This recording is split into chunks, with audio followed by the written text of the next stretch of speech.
Ladies and gentlemen, today's episode, I have Jadyn, my guest, who's going to be talking a little bit about her life experience. Jadyn, if you want to take over. Yes. So when I was 2, my parents separated, and ever since then I've been moving between house and house.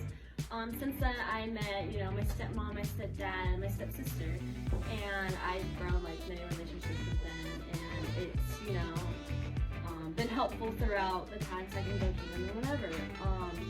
My mom and dad had like their own situation. I always kind of been stuck in the middle in between, so I never really got a say at what was going on or what to do. I didn't really remember much about the whole separation process, but I had Thanksgiving and Christmas, 2 double of those, and it's been fun when I was younger, but now as I'm getting older, it's kind of been hard just because I have my own time, my own schedule, and it's kind of been frustrating for me and difficult for me to do that. And so currently, like 4 years ago, I had a little brother named Liam. He's been like my joy, and it's been extremely awesome to see him just grow up. But it's been kind of difficult a little bit just because of the age gap, and I don't see him as often as I usually do. And then currently, my stepdad is in the Air Force, and he's overseas in Qatar, so it's been a little hard without him, just because I had such a great relationship with him, and just hard seeing that go, and not seeing me graduate as well. It's kind of been a little difficult. So Jadyn, knowing a little bit about your family history and knowing that they separated when you were 2 years old, you said? So how would you describe the relationship between your stepmom and you?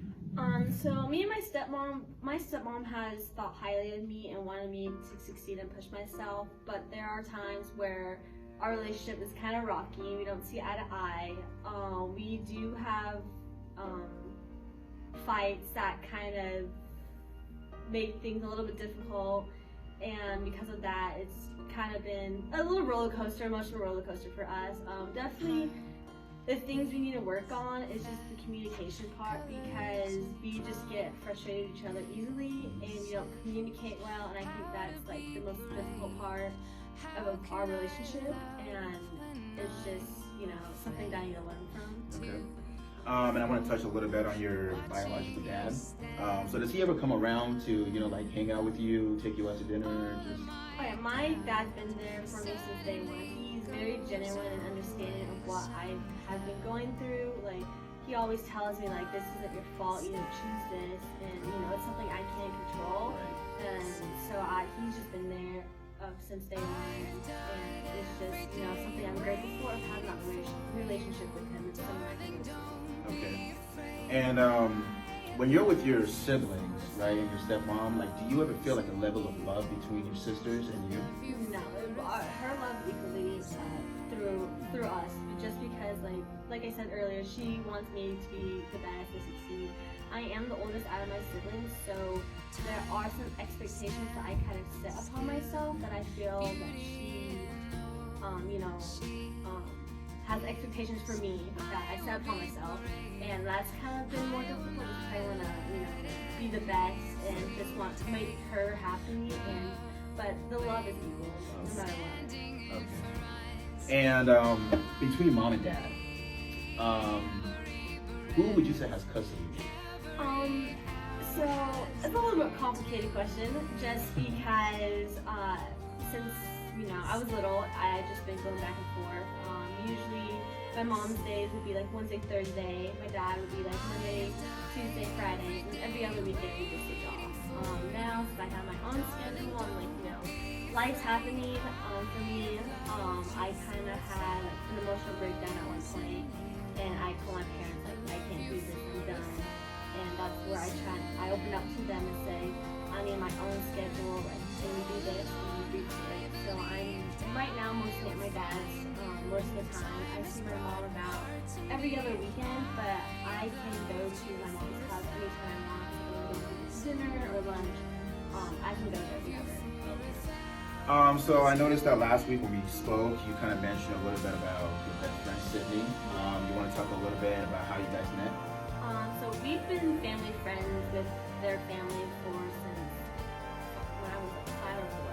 It's a while, but we didn't get close until junior high school, just because we went to different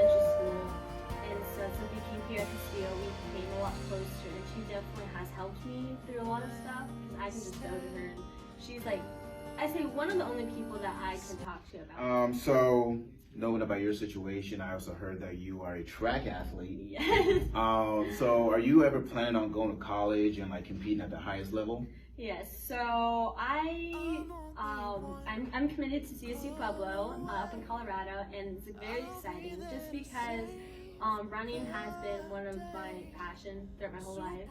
I didn't start running until 3rd grade, which I hated it. I was forced to do it, and my mom made me do it. And for her, I just want to I'm so grateful that she did because it's something that I just enjoy doing.